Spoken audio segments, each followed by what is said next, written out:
lu ini udah dimasakin rendang capek-capek kok malah makan nasi goreng sih mas? Gak menghargai aku banget. 4 jam. Itu adalah waktu yang kuhabiskan berdiri di depan kompor. Mengaduk kuali besar tanpa henti agar santan tidak pecah. Kakiku pegal, punggungku kaku, dan dasterku sudah bau asap bercampur aroma rempah. Tapi saat melihat hasil akhirnya, rasa lelah itu menguap begitu saja. Di hadapanku, tersaji semangkuk besar rendang daging sapi yang sempurna. Warnanya coklat tua pekat, berkilau oleh minyak kelapa alami yang keluar dari santan. Dagingnya empuk, bumbunya meresap sampai ke serat terdalam. Ini bukan rendang sembarangan. Aku memakai daging sapi khas dalam kualitas premium. Santan dari 5 butir kelapa tua. Dan racikan bumbu rahasia warisan nenekku. Kalau rendang ini dijual di restoran Padang ternama, harganya pasti selangit. Aku tersenyum puas. Aku merasa seperti kontestan. Master Chef yang baru saja menyelesaikan tantangan final. Mas Dimas pasti kaget, gumamku sambil menatap piring saji di meja makan. Aku ingin memanjakan suamiku. Dimas bekerja keras sebagai staf gudang yang sering lembur. Aku ingin saat dia pulang, dia disambut oleh masakan istimewa yang bisa memperbaiki moodnya. Aku ingin dia memujiku. Bilang kalau dia beruntung punya istri yang jago masak sepertiku. Jam dinding menunjukkan pukul 7 malam. Suara motor Honda Supra tua milik Dimas terdengar berhenti di halaman depan. Aku buru-buru merapikan rambut, melepas celemek, dan menyambutnya di pintu dengan senyum terlebar. Assalamualaikum, sapa Dimas pelan. Wajahnya tampak kusut, matanya redup karena lelah. Kemeja kerjanya terlihat lusuh. Waalaikumsalam. Masuk, Mas, langsung cuci tangan Gih. Aku udah siapin makan malam spesial. Ujarku antusias, mengambil tas kerjanya. Dimas hanya mengangguk lemah. Dia berjalan ke wastafel, mencuci tangan dan wajah, lalu duduk di kursi meja makan. Aku dengan sigap mengambilkan nasi hangat yang masih mengepul. Lalu, dengan gerakan dramatis, aku menyendokkan 2 potong besar rendang beserta bumbu kentalnya ke piring Dimas. Ini dia, rendang spesial ala Chef Vina. Dagingnya import loh mas, empuk banget. Nggak perlu dikunyah lama-lama, promosiku bangga. Dimas menatap piringnya. Tidak ada binar kelaparan di matanya. Dia hanya menatap gundukan daging berbumbu pekat itu dengan tatapan kosong. Iya, ucapnya datar. Dia menyendok nasi dan sedikit bumbu rendang itu. Mulutnya mengunyah pelan. Sangga pelong. Aku duduk di hadapannya menopong dagu, menunggu reaksi itu. Menunggu kata wow atau enak banget. Ça-tu suapant? Du à suapant. Dimas meletakkan sendoknya. Daging rendang yang besar itu baru terpotong sedikit di ujungnya. Sisanya masih utuh. Loh, kok berhenti? Enggak kena? Tanyaku, senyumku mulai luntur. Courant gassin. Atau kepedesan. Dimas menggeleng pelan. Dia meminum air putihnya sampai setengah gelas. Enak kok Vin, bumbunya pas. Dagingnya empuk, jawabnya. Tapi nadanya seperti orang yang sedang membaca laporan gudang. Tongpa emosi. Terus kenapa nggak dihabisin? Masih banyak itu, desakku. Ada rasa kecewa yang mulai merayap di dadaku. Dimas menghela napas panjang. Dia menatapku dengan tatapan bersalah yang sudah sering kulihat. Maaf ya Vin, perutku. Rasanya lagi nggak enak kalau makan yang bersantan kental begini. Ini khazanya. Enak, suaraku meninggi 1 oktav. Mas ini santan murni. Bukan santan instan. Bumbunya rempah asli. Mana bisa bikin nek? Dimas menunduk, memainkan ujung taplak meja. Mungkin karena aku kecapekan aja. Lidahku lagi nggak bisa nerima rasa yang terlalu rame. Dia terdiam sejenak. Lalu mengucapkan kalimat keramat yang selalu membuat darahku mendidih. Sayang, ada nasi sisa kemarin gak? Aku ternganga, hah? Nasi dingin sisa kemarin. Boleh gak? Buatin aku nasi goreng putih aja. Yang kayak biasa. Nasi goreng putih. Lagi-lagi menu itu. Bukan nasi goreng kecap yang manis gurih. Bukan nasi goreng seafood. Bukan nasi goreng gila yang pedas. Tapi nasi goreng putih yang hambar. Isinya cuma bawang merah, bawang putih, dan garam. Tanpa telur, tanpa ayam, tanpa kecap, tanpa saus, tanpa penyedap rasa. Warnanya pucat seperti makanan orang sakit. Rasanya, menurutku seperti makan nasi dicampur keringat. Hambar dan aneh. Mas, suaraku bergetar menahan marah. Kamu sadar gak sih apa yang barusan kamu minta? Dimas mendongak, wajahnya polos. Cuma nasi goreng bawang. Vin, cepet kok bikinnya. Aku berdiri mendadak hingga kursi makanku berdecit nyaring menggores lantai. Mataku beralih dari rendang mewah yang memakan. Waktu 4 jam dan biaya ratusan ribu itu. Ke wajah suamiku yang memohon minta dibuatkan makanan seharga 500 rupiah. Harga diriku sebagai seorang istri yang hobi memasak rasanya diinjak-injak. Kamu pikir aku masak ini gampang? Tanyaku tajam, menunjuk piring rendang itu. 4 jam, Mas. 4 jam aku berdiri di dapur sampai kakiku mau patah. Dan kamu cuma makan 2 suap, terus minta nasi garam. Vin, bukan gitu. Aku Cuma apa? Potongku. Cuma mau bilang kalau masakan aku gak enak. Cuma mau bilang kalau rendang daging premium ini kalah sama nasi saya yang digaremin. Aku menyambar piring rendang di hadapan Dimas dengan kasar. Ya udah kalau gak mau makan, buang aja sekalian. Aku berjalan menghentak ke dapur. Suara piring beradu dengan meja dapur terdengar keras. Malam yang seharusnya romantis dan penuh pujian. Seketika berubah menjadi medan perang. Dan musuhku malam ini bukan orang lain. Melainkan lidah suamiku sendiri yang menurutku selera rendahan. Aku kembali ke ruang makan dengan napas memburu. Dimas masih duduk di tempat yang sama. Kedua tangannya tertaut di atas meja yang kini kosong tanpa piring. Dia menunduk. Menatap serot taplak meja seolah itu adalah hal paling menarik di dunia. Melihat diamnya dia, amarahku justru semakin tersulut. Kenapa dia tidak berusaha membujukku? Kenapa dia tidak lari ke dapur? Mencicipi lagi rendang itu. Dan berpura-pura bilang enak demi menyenangkan hatiku. Kenapa dia justru diam saja seperti patung yang pasrah? Kamu dengar aku nggak sih, Mas? Santaku. Dimas mengangkat wajahnya perlahan. Dengar, Vin, maaf. Maaf. Potongku cepat. Cuma itu yang bisa kamu bilang. Kamu tahu nggak sih, Mas? Kadang aku mikir, buat apa aku belajar masak macem-macem? Buat apa aku follow akun chef terkenal, beli buku resep mahal? Kalau ujung-ujungnya yang kamu minta cuma nasi, bawang, sama garam. Vin, aku nggak bermaksud ngeremehin masakan kamu. Aku cuma apa? Cuma nggak selera. Aku tertawa sinis. Jujur aja deh, Mas, lidah kamu itu emang lidah kampungan kan? Dimas tersentak. Matanya membelalak sedikit. Kalimat itu meluncur begitu saja dari mulutku, tajam dan menusuk. Tapi karena sudah kepalang emosi, aku tidak menariknya kembali. Aku justru menekannya lebih dalam. Iya kan, lidah kampungan. Dikasih daging sapi grade malah mual. Dikasih bumbu rempah asli malah enek. Seleramu itu rendahan. Mas, gak bisa ngebedain mana makanan sampah. Mana makanan berkelas. Ening. Ruang makan itu mendadak senyap. Suara kulkas yang mendengung terdengar sangat keras. Wajah Dimas berubah. Bukan marah. Kalau dia marah, mungkin aku akan merasa lebih lega karena ada lawan untuk berdebat. Tapi wajahnya justru menyiratkan kesedihan yang amat dalam.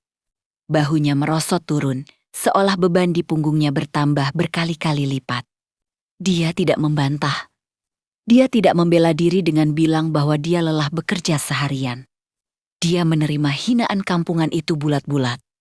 Iya, Vin, jawabnya lirih nyaris berbisik. Mungkin kamu benar. Lidahku emang kampungan. Maaf kalau seleraku bikin kamu malu dan capek. Jawaban itu seharusnya membuatku menang. Tapi anehnya, dadaku malah terasa sesak. Aku berbalik badan, menyembunyikan wajahku yang mulai memanas. Aku mengambil wadah plastik, lalu menumpahkan sisa rendang di wajan ke dalamnya dengan kasar. Kelontang, sendok sayur beradu dengan panci. Ih, aku meletakkan wadah rendang itu di meja dengan keras. Makan tuh rendang besok pagi kalau mau. Atau buang aja kalau emang bikin kamu muntah. Aku menarik napas panjang, lalu menjatuhkan ultimatum terakhirku. Dan asal kamu tahu, mulai besok aku mogok masak. Dimas menoleh. Val, diam, aku serius. Ngapain aku copek masak kalau nggak dimakan? Buang-buang duit, buang-buang tenaga. Mulai besok, kamu cari makan sendiri. Makan di warteg kek, beli mie instan kek. Atau kamu masak sendiri nasi garam kesukaan kamu itu. Aku nggak peduli. Aku menunggu dia memohon. Aku menunggu dia berdiri dan memelukku. Berjanji akan memakan apa saja yang kumasak. Tapi Dimas tidak melakukannya. Dia perlahan berdiri dari kursinya. Bunyi gesekan kaki kursi ke lantai terdengar menyayat hati. Dia tidak menyentuh wadah rendang itu. Dia juga tidak pergi ke dapur untuk membuat nasi goreng putih permintaannya.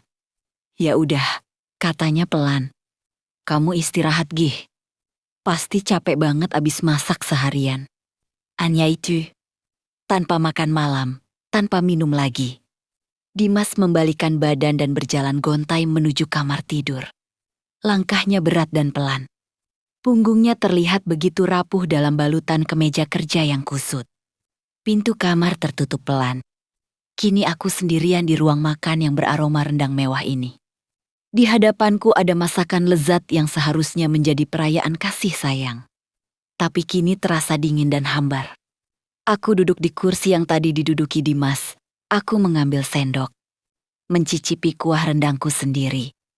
Rasanya gurih, pedas, kaya rempah, sempurna. Tapi saat ku telan, rasanya pahit di tenggorokan. Air mataku menetes jatuh ke piring. Malam itu, aku menang dalam perdebatan. Tapi rasanya aku baru saja kalah telak dalam hal lain yang jauh lebih penting. Sudah 2 hari rumah kami berubah menjadi kuburan. Dan dingin, sepi, dan mencekam. Ancamanku mogok masak bukan isapan jempol belaka. Selama 2 hari ini, kompor di dapur tetap dingin. Wajan-wajan mahalku tergantung rapi di dinding tanpa tersentuh minyak.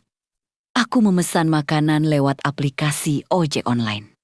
Pagi salad wrap, siang sushi, malam steak. Aku sengaja memamerkan makanan itu di meja makan. Seolah ingin menunjukkan pada Dimas bahwa tanpa masakannya pun, aku bisa makan enak. Bahkan lebih enak. Sementara Dimas, aku melihat bungkus nasi Rems dari warteg murahan di tempat sampah. Pagi harinya dia hanya menyeduh oatmeal instan. Kami makan di meja yang sama, tapi rasanya seperti dipisahkan benua. Dia tidak berani menatapku, dan aku terlalu gengsi untuk menyapanya duluan. Kata kampungan itu masih menggantung di udara, menjadi tembok tinggi di antara kami. Malam ini, entah jam berapa, aku terbangun. Tenggorokanku kering kerontang.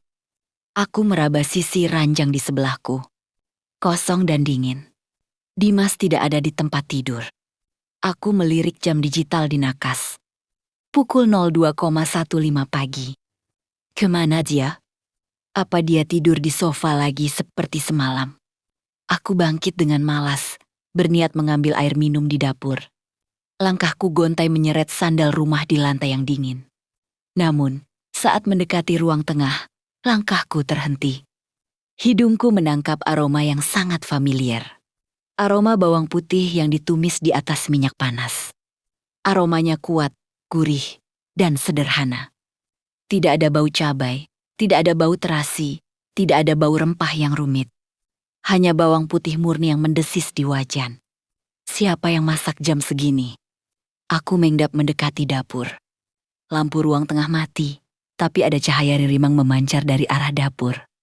Aku berdiri di balik tembok pembatas, mengintip sedikit. Di sana, di dapurku yang gelap, Dimas berdiri di depan kompor. Dia tidak menyalakan lampu utama dapur yang terang benderang. Dia hanya menyalakan lampu kuning kecil yang ada di exhaust fan penyedot asap di atas kompor. Cahaya itu menyorot jatuh tepat ke arah wajan dan wajahnya, menciptakan efek dramatis seolah dia sedang berada di panggung sendirian. Dimas memakai kaos oblong putih yang sudah tipis dan sarung kotak-kotak. Tangannya memegang spatula kayu. Dia mengaduk nasi putih di dalam wajan dengan gerakan yang tenang dan berirama sreng-sreng-sreng. Tidak ada telur, tidak ada sosis, tidak ada sayuran, tidak ada kecap yang membuat nasi itu berwarna coklat menggiurkan. Hanya nasi putih, irisan bawang putih yang banyak, dan taburan garam yang baru saja dia masukkan. Itu nasi goreng miskin itu lagi. Rasa kesal kembali menyengat hatiku. Ya ampun, Mas, jam 2 pagi cuma buat makan nasi garam? Segitu disperetnya kah kamu? Batinku sinis. Aku hendak melangkah keluar untuk menegurnya atau mungkin menyindirnya lagi. Tapi ada sesuatu yang menahanku. Gerakan Dimas terlihat berbeda. Biasanya kalau orang masak karena lapar tengah malam, gerakannya buru-buru. Ingin cepat matang, cepat makan, cepat tidur lagi. Tapi Dimas memasak dengan sangat pelan. Dia mengaduk nasi itu dengan kelembutan yang aneh. Seolah dia sedang memandikan bayi, bukan mengaduk nasi sisa. Dan matanya tidak tertuju pada wajan. Matanya terpaku pada sebuah benda di samping kompor. Dia mendirikan ponselnya di sana, menyandarkannya pada botol minyak goreng. Layar ponsel itu menyala terang, menampilkan sebuah gambar yang diam bukan video. Dimas memasak sambil menatap layar ponsel itu lekat-lekat. Sesekali, dia tersenyum. Senyum tipis yang sangat lembut, tapi juga sangat sedih. Senyum yang tidak pernah dia tunjukkan padaku belakangan ini. Mulutnya bergerak-gerak, menggumamkan sesuatu yang tidak bisa ku dengar jelas karena suara desis minyak goreng. Aku menyipitkan mata, berusaha melihat gambar apa yang ada di layar ponselnya. Apakah dia sedang menonton tutorial masak? Atau video call dengan seseorang? Tidak, ponsel itu tidak bergerak. Itu foto. Foto seorang wanita tua dengan kerudung sederhana. Tersenyum lebar memamerkan gigi yang tidak rata, sambil memegang piring seng. Foto itu terlihat buram dan pecah-pecah. Sepertinya hasil foto lama yang di-scan atau difoto ulang. Itu foto almarhumah ibu mertuaku. Ibu kandung Dimas yang meninggal 2 tahun sebelum kami menikah. Jantungku berdegup aneh. Rasa kesalku mendadak surut, digantikan oleh tanda tanya besar. Kenapa Dimas masak nasi goreng hambar jam 2 pagi sambil memandangi foto ibunya? Dimas mematikan kompor. Dia tidak memindahkan nasi itu ke piring. Dia mengambil sendok, lalu memakan nasi itu langsung dari wajan yang masih panas. Dia menyuap 1 sendok besar nasi putih berminyak itu ke mulutnya. Dia memejamkan mata saat mengunyah. Ekspresinya, ia tuan. Ekspresinya seperti orang yang sedang mencicipi makanan paling enak di dunia. Bahunya rileks, wajahnya damai. Dia mengunyah lambat-lambat, seolah ia ingin meresapi setiap butir garam dan aroma bawang yang meledak di mulutnya. Lalu, setetes air mata jatuh dari sudut matanya yang terpejam, meluncur turun melewati pipinya yang tirus. Dimas menangis sambil mengunyah nasi hambar itu. Pemandangan itu menampar egoku dengan keras. Suamiku bukan sedang kelaparan fisik, dia sedang kelaparan jiwa. Dan apa yang dia makan di sana jelas bukan sekadar nasi dan garam. Ada rahasia di balik piring hambar itu. Rahasia yang selama ini tertutup oleh kesombonganku akan bumbu rendang dan opor ayam. Tanpa sadar, kakiku melangkah keluar dari persembunyian. Lantai kayu berderit pelan di bawah kakiku. Dimas tersentak kaget.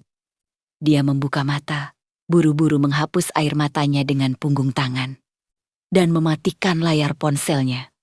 Vin, suaranya serak dan panik. Kakakmu udah bangun. Aku berdiri di ambang dapur, menatapnya dan wajan berisi nasi pucat itu bergantian. "Mas," panggilku pelan, kali ini tanpa nada tinggi. "Kenapa makan sambil nangis?" Dimas tidak bisa lagi menyembunyikan wajahnya. Cahaya lampu sos yang temaram itu menelanjangi kesedihannya. Dia menarik napas panjang, mencoba menenangkan bahunya yang masih sedikit berguncang. Dia meletakkan sendok ke dalam wajan, lalu menepuk kursi kosong di sebelahnya. "Duduk sini, Vin," katanya pelan. Suaranya tidak lagi datar seperti robot, tapi rapuh dan bergetar. "Aku menyuruh." Aku duduk di sebelahnya, mataku tertuju pada layar ponsel yang sudah gelap itu. "Itu foto ibu?" tanyaku hati-hati. Dimas mengangguk. Dia mengetuk layar ponselnya 2 kali. Gambar wanita tua dengan senyum tulus itu muncul kembali. "Kamu bener, Vin," ucap Dimas tiba-tiba, matanya menatap nasi putih di wajan. Lidahku emang kampungan. Seleraku rendahan. Hatiku mencelos. Mendengar dia mengulangi "kaku" sendiri dengan nada sesedih itu. Rasanya seperti ditampar balik. "Mas, jangan dibahas lagi. Aku lagi emosi waktu itu." "Nggak apa-apa. Kamu perlu tahu alasannya," potong Dimas lembut. Dia menatapku. "Kamu tahu kan aku bukan dari keluarga berada kayak kamu. Bapakku pergi waktu aku umur 5 tahun. Ibu cuma buruh cuci keliling." Aku mengangguk. Itu fakta yang sudah ku tahu sejak pacaran, tapi aku tidak pernah tahu detailnya. "Dulu," lanjut Dimas, pandangannya menerawang jauh ke masa lalu. "Sering banget kami nggak punya uang sama sekali. Boro-boro beli daging sapi grade A, buat beli telur sebutir aja kadang harus mikir. Mending beli telur atau beli sabun cuci buat kerja besok." Dimas mengambil sesendok nasi putih dari wajan, tapi tidak memakannya. Dia hanya muter sendok itu. "Waktu aku SD, aku sering nangis minta makan enak kayak teman-teman. Teman-teman bekalnya ayam goreng, sosis, nasi goreng kecap yang hitam manis. Sementara di rumah, beras yang kami punya cuma beras jatah Raskin yang warnanya agak kuning dan bau apek." "Terus?" tanyaku, mulai terbawa suasana. "Ibu nggak pernah marah kalau aku rewel. Ibu cuma senyum. Dia bakal ambil sisa beras itu. Terus dia tumis bawang putih yang banyak banget karena bawang putih. Waktu itu murah. Dia masukin nasi, kasih garam kasar, terus diaduk lama banget sampai baunya harum." Dimas tersenyum getir. "Ibu selalu bilang gini, Dimas, ini namanya nasi goreng salju, spesial, cuma orang terpilih yang bisa makan ini. Rasanya murni, nggak dirusak sama rasa kecap atau saus. Ini rasa berlian." Air mataku mulai menggenang.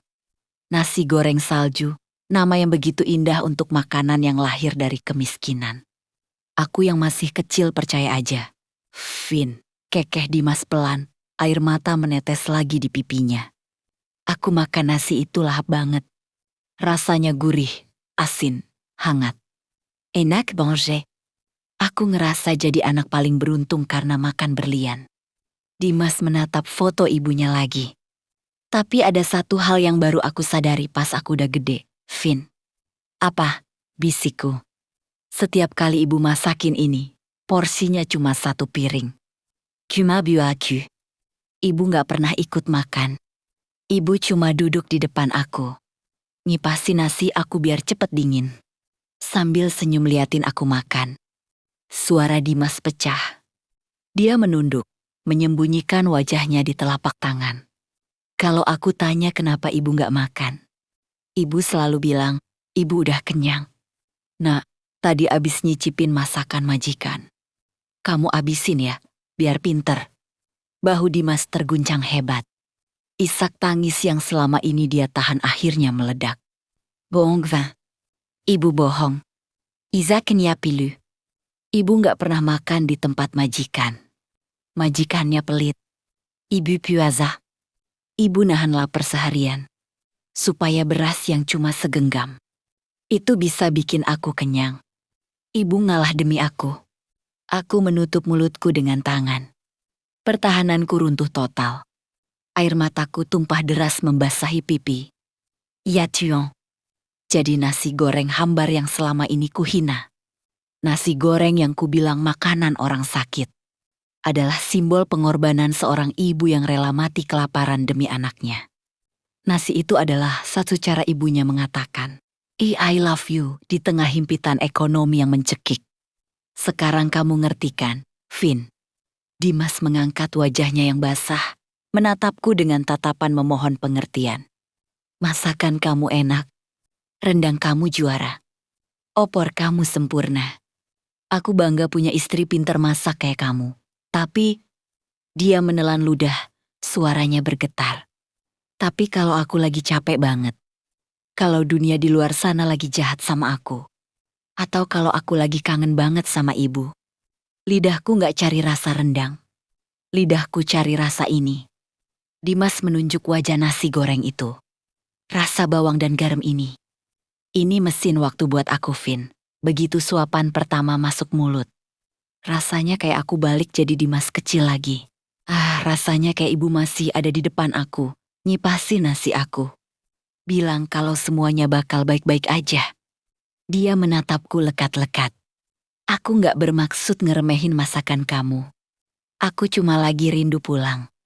Dan rumah buat aku. Rasanya kayak gini. Aku terdiam kaku. Lidahku kelu. Selama ini aku merasa paling hebat. Aku merasa masakanku adalah segalanya. Ternyata aku salah besar. Aku memasak dengan teknik, dengan bumbu mahal, dan dengan ego untuk dipuji. Sementara ibu mertuaku memasak dengan cinta, dengan pengorbanan, dan dengan air mata.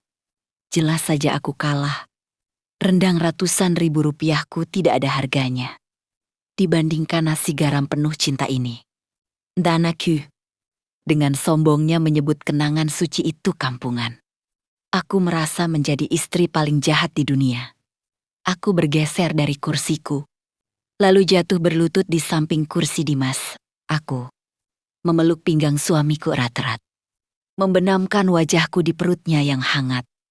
Maafin aku, Mas. Raungku dalam tangis. Maafin mulut jahat aku. Aku nggak tahu. Sumpah aku nggak tahu. Dimas meletakkan tangannya di kepalaku, mengelus rambutku lembut. Tangan yang sama yang dulu disuapi nasi garam oleh ibunya. Malam itu, di dapur yang hanya diterangi lampu eksos, ego kami melebur bersama air mata.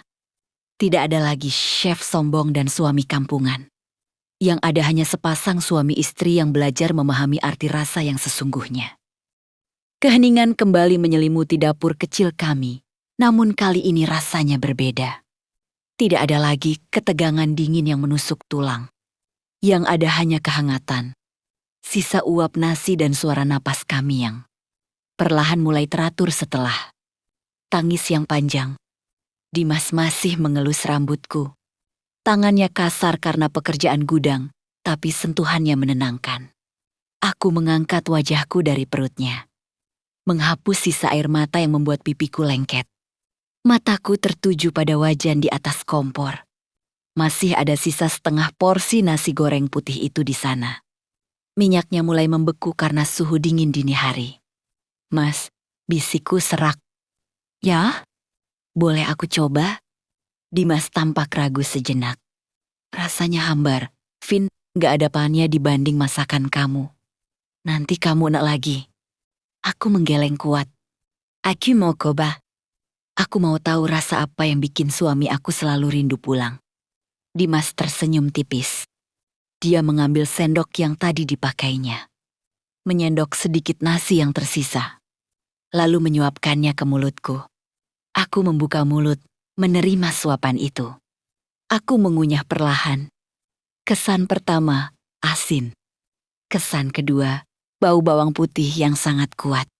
Sedikit langu karena irisannya tebal dan tidak dicincang halus. Kesan ketiga, berminyak. Secara teknis kuliner, ini masakan yang gagal. Terlalu berminyak, rasa bawangnya mendominasi. Dan garamnya tidak merata, ada bagian yang tawar, ada bagian yang asin sekali. Tidak ada gurih umami dari penyedap rasa. Tidak ada manis legit dari kecap, datar. Tapi saat aku menelannya, Ada kehangatan yang menjalar ke dada. Kesederhanaan rasa ini memaksaku untuk berhenti kari kerumitan bumbu. Rasa ini jujur. Ini adalah rasa bertahan hidup. Aku membayangkan Dimas kecil duduk di lantai tanah. Menyuap nasi ini dengan lahap sambil ditatap ibunya yang menahan lapar. Tiba-tiba, nasi hambar ini terasa jauh lebih kaya daripada rendang daging sapi manapun. Gimana? Tanya Dimas cemas, takut aku akan memelepehnya. Aku menelan ludah susah payah. Asin, jawabku jujur.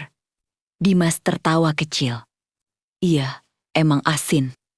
Ibu kalau kasih garam memang suka nggak kira-kira. Tapi, aku menatap mata Dimas dalam-dalam. Tapi rasanya tulus, Mas.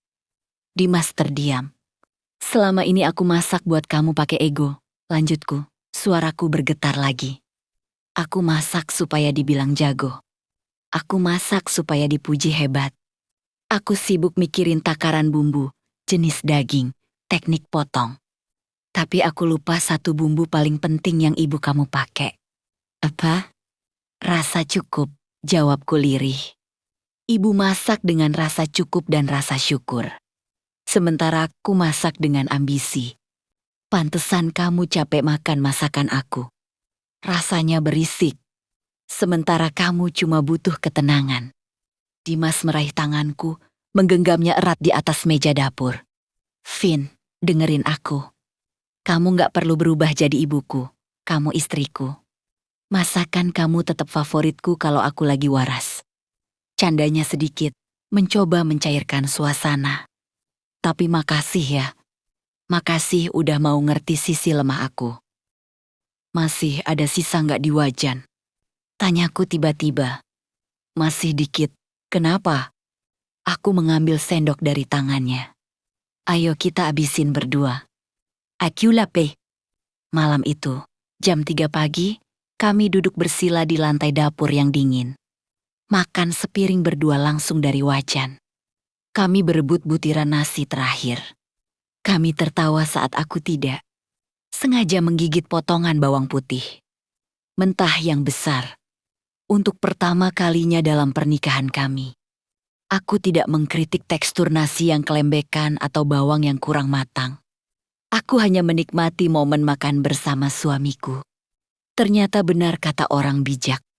Makanan paling enak di dunia bukanlah makanan yang ada di restoran bintang 5. Melainkan makanan yang disantap bersama orang yang kita cintai. Dengan hati yang lapang. Paginya, aku terbangun lebih awal dari biasanya. Dimas masih mendengkur halus di sampingku. Mungkin dia tidur nyenyak karena beban hatinya sudah terangkat semalam. Aku berjingkat keluar kamar menuju dapur. Aku berdiri di depan rak bumbu kebanggaanku.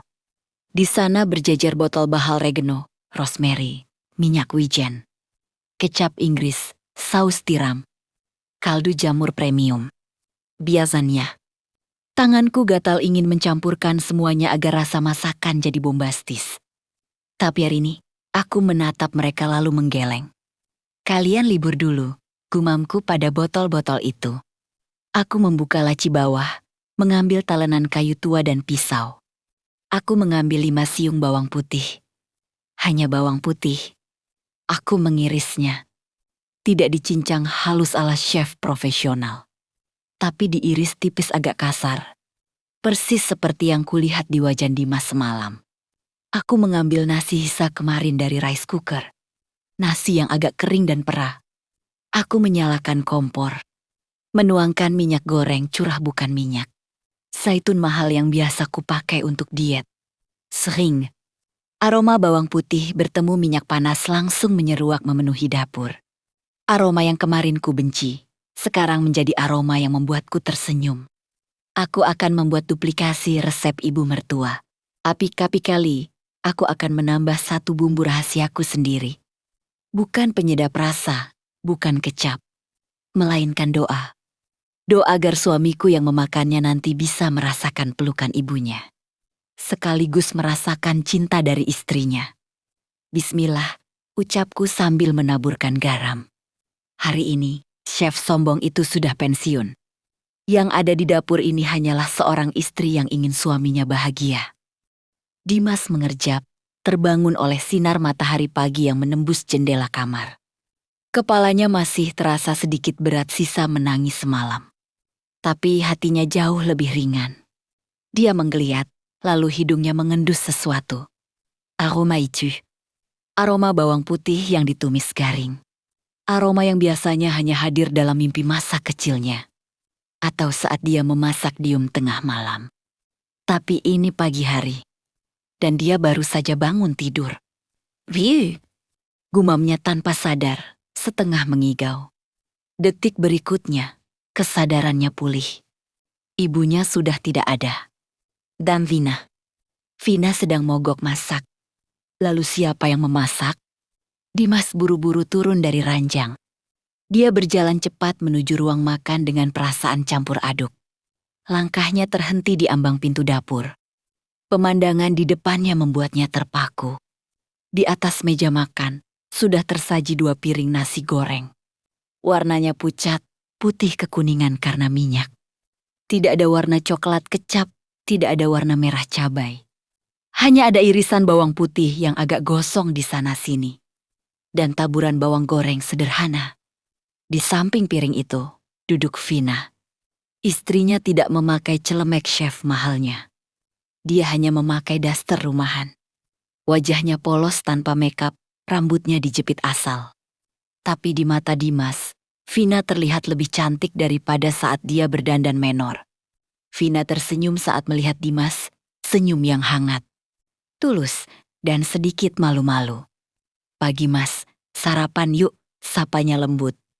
Dimas mendekat, matanya tidak lepas menatap piring nasi itu. Kamu masak? Tanyanya tak percaya.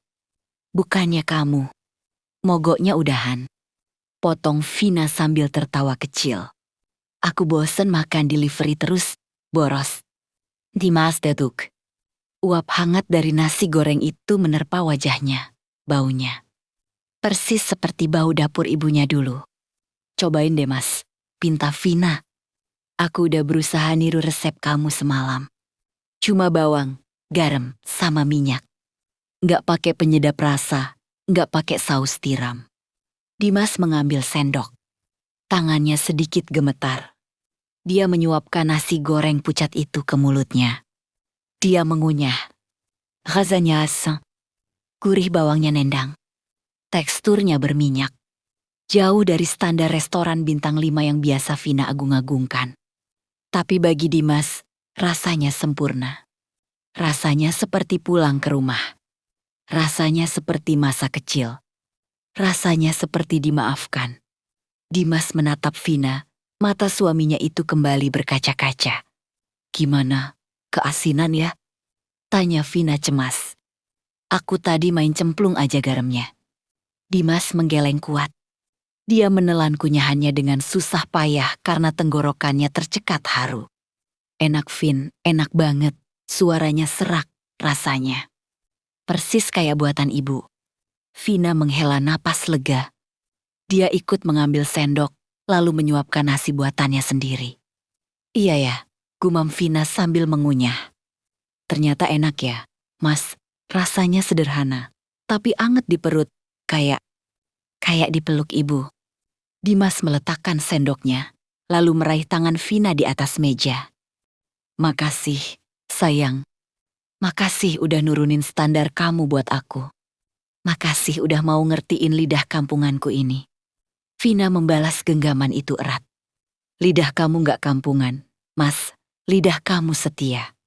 Dan mulai sekarang, nasi goreng putih ini bakal jadi menu spesial mingguan kita. Biar kamu gak kangen sendirian lagi. Pagi itu, di meja makan sederhana kami. Tidak ada rendang mewah, tidak ada opor ayam. Hanya ada nasi goreng. Hambar yang dimakan dengan lahap oleh sepasang. Suami istri yang baru saja. Belajar bahwa cinta itu tidak butuh bumbu yang rumit. Cinta itu cukup sederhana. Sesederhana nasi, garam, dan kerelaan untuk saling memahami rasa di hati masing-masing.